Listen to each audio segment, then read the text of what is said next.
देखिए इस वीडियो में मैं आपको सूर्य नमस्कार के बारे में एक दो चीजें बताऊंगा। अब देखिए सबसे पहली चीज तो आप ये समझिए कि सूर्य नमस्कार शब्द का एग्जैक्ट मतलब होता है सूर्य को नमस्कार करना, पर इसका भावार्थ होता है कोई ऐसा काम जिसके जरिए अपने दिन की शुरुआत की जाए। सवाल ये उठता है कि भाई सूर्य नमस्कार में ऐसी क्या खासियत है कि जिसकी वजह से इसके बारे में यह कहा जा रहा है कि अपने दिन की शुरुआत सूर्य नमस्कार से करना चाहिए। और इस चीज को समझने के लिए आप सबसे पहले इस चीज को समझिए कि सूर्य नमस्कार के कितने सारे फायदे होते हैं और सूर्य नमस्कार की खासियत क्या होती है। शुरुआत मस्कुलोस्केलेटल सिस्टम से करते हैं। देखिए सूर्य नमस्कार करने की सबसे बड़ी खासियत यह होती है कि सूर्य नमस्कार करते समय आपके शरीर के 13 के 13 मसल ग्रुप्स पूरी तरह से स्ट्रेच भी होते हैं और पूरी तरह से कॉन्ट्रैक्ट भी होते हैं, यानी वो अपनी फुल रेंज ऑफ मोशन पर काम करते हैं, जिसकी वजह से आपके खून में ऑक्सीजन की क्वांटिटी बढ़ जाती है और आपके शरीर का एक एक सेल रिवाइटलाइज हो जाता है, यानी नई ऊर्जा से भर जाता है। इसका क्या मतलब हुआ? इसका मतलब यह हुआ कि सूर्य नमस्कार करने से आपके शरीर में ताकत, तेजी और लचीलापन तीनों के तीनों बहुत ही ज्यादा बढ़ जाते हैं। और इसीलिए चाहे किसी से भी कंपेयर कर कर देख लीजिए, सूर्य नमस्कार जो है रिश्ते में सभी एक्सरसाइजों का बाप है। अब आ जाइए कार्डियोवैस्कुलर सिस्टम पर और देखिए सूर्य नमस्कार करने से आपके हार्ट की कंडीशन और एफिशिएंसी एकदम वैसी ही हो जाती है जैसी किसी प्रोफेशनल एथलीट की होती है। यानी सूर्य नमस्कार जो है ये आपकी मायोकार्डियल कॉन्ट्रैक्टिलिटी और स्ट्रेंथ को बढ़ा देता है, जिसकी वजह से कार्डियाक आउटपुट बढ़ जाता है, जिसकी वजह से कार्डियो रेस्पिरेटरी एफिशिएंसी और फिटनेस कई गुना तक बढ़ जाती है। इसके अलावा रेगुलरली सूर्य नमस्कार करने से systolic blood pressure, peak expiratory flow rate और फोर्स वाइटल कैपेसिटी तो बढ़ती ही है। सूर्य नमस्कार करने से रेस्पिरेटरी रेट, हार्ट रेट और डायस्टोलिक ब्लड प्रेशर भी कम होने लग जाता है। इस चीज को जरा सा आसान शब्दों में समझकर भी देख लीजिए।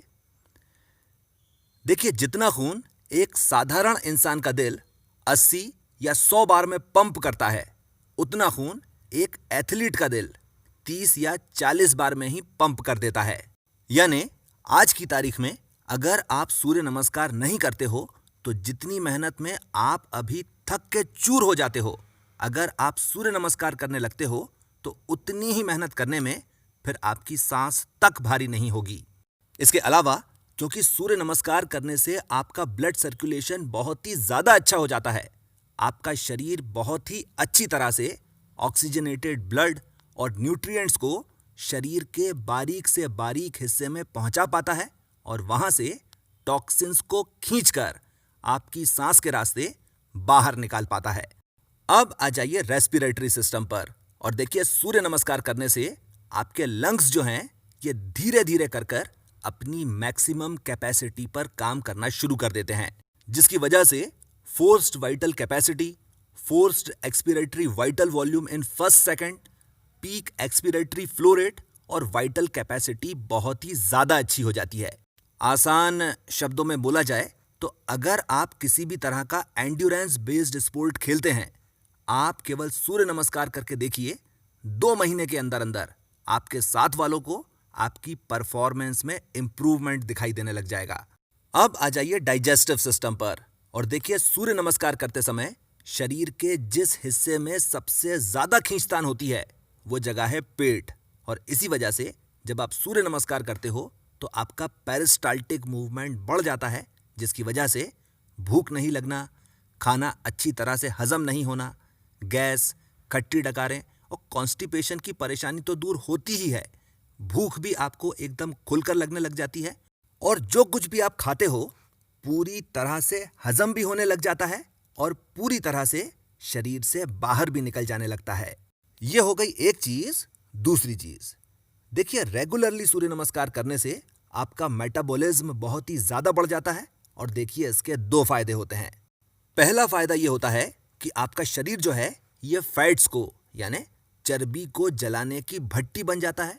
यानी भले ही चाहे आपने सुबह सूर्य नमस्कार किया हो और दिन भर आप चाहे बैठे रहो, आपका शरीर फिर भी फैट्स को बर्न करता ही रहेगा। इसका क्या मतलब हुआ?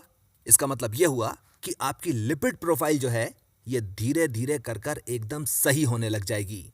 और दूसरा फायदा यह होता है कि क्योंकि मेटाबॉलिज्म बढ़ जाता है, अगर डायबिटीज के पेशेंट्स सूर्य नमस्कार करें तो उनकी fasting blood sugar, post prandial blood sugar और ग्लाइकोजाइलेटेड हीमोग्लोबिन धीरे धीरे कर एकदम नॉर्मल होते चले जाते हैं, जिसकी वजह से डायबिटीज के पेशेंट्स का ऑक्सीडेटिव स्ट्रेस कम होता चला जाता है, जो इंसुलिन रेजिस्टेंस की सबसे बड़ी वजह होती है।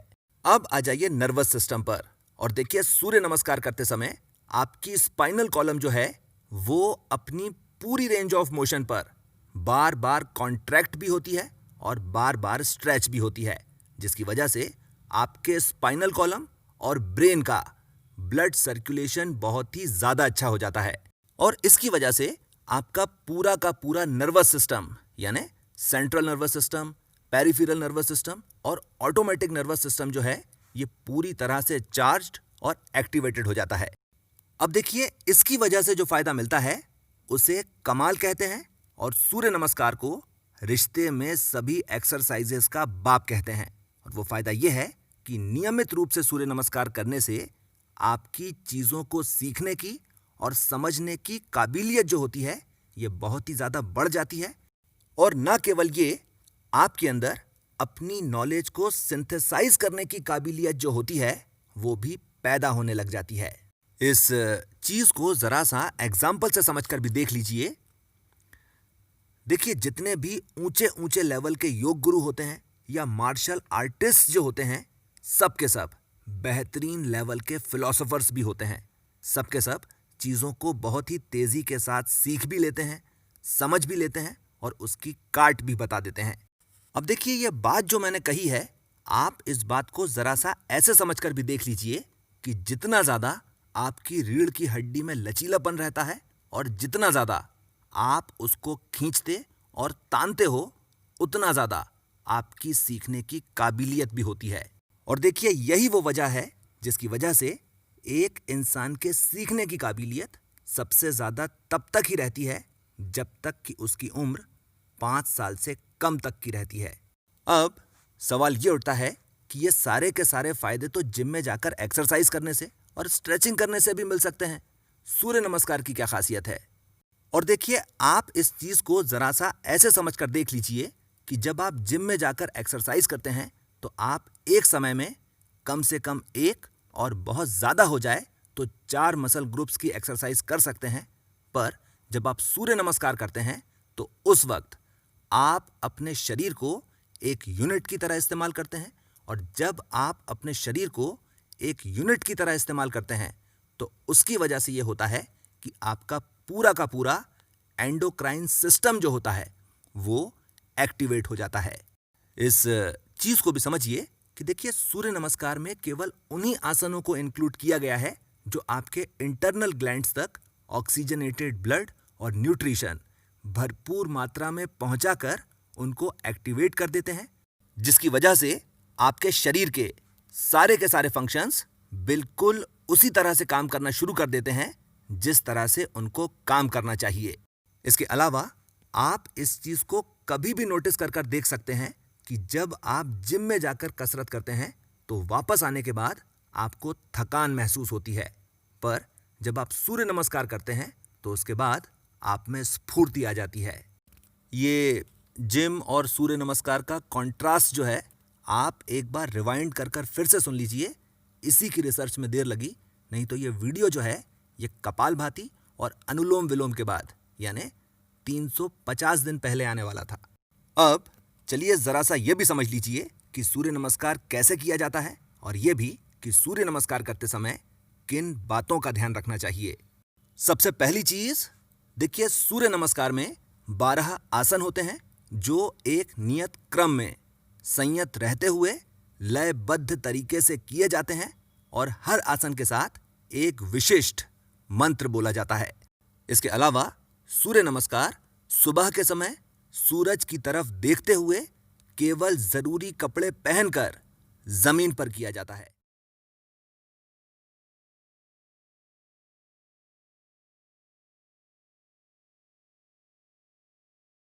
अब आ जाइए सूर्य नमस्कार पर और देखिए सबसे पहला आसन होता है प्रणाम आसन और इसमें दोनों हाथ और दोनों पैर जोड़कर खड़े हो जाते हैं और अपना पूरा का पूरा ध्यान अनाहत चक्र पर यानी अपने हृदय पर केंद्रित करते हैं।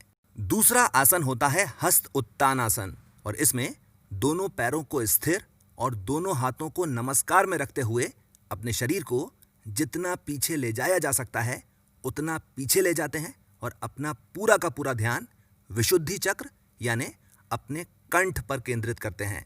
तीसरा आसन होता है पादहस्तासन और इसमें हाथों को आगे की तरफ लाते हुए हाथ के पंजों को फर्श पर लगाने की कोशिश की जाती है और अपना पूरा का पूरा ध्यान स्वाधिष्ठान चक्र पर यानी सैक्रम पर केंद्रित किया जाता है। चौथा आसन होता है अश्व संचालन मुद्रा और इसमें दोनों हाथ के पंजे और दाहिने पैर के पंजे को स्थिर रखकर बाएं पैर को जितना ज्यादा पीछे ले जाया जा सकता है ले जाते हैं और उसके बाद ऊपर की तरफ देखते हुए अपना पूरा का पूरा ध्यान आज्ञा चक्र पर यानी अपनी दोनों आंखों के बीच में केंद्रित करते हैं। पांचवा आसन होता है पर्वतासन और इसमें दाएं पैर को बाएं पैर के पास ले जाते हैं और अपने हिप्स को ऊपर उठाकर अपने शरीर को पर्वत के जैसा बना लेते हैं और इसमें अपना पूरा का पूरा ध्यान विशुद्धि चक्र यानी अपने कंठ पर केंद्रित करते हैं। छठा आसन होता है अष्टांग नमस्कार और इसमें शरीर के 8 अंगों को यानी माथा, सीना, दोनों हाथ, दोनों पैर और दोनों घुटनों को जमीन से स्पर्श करा दिया जाता है और अपना पूरा का पूरा ध्यान मणिपुर चक्र यानी सोलर प्लेक्सस पर केंद्रित किया जाता है।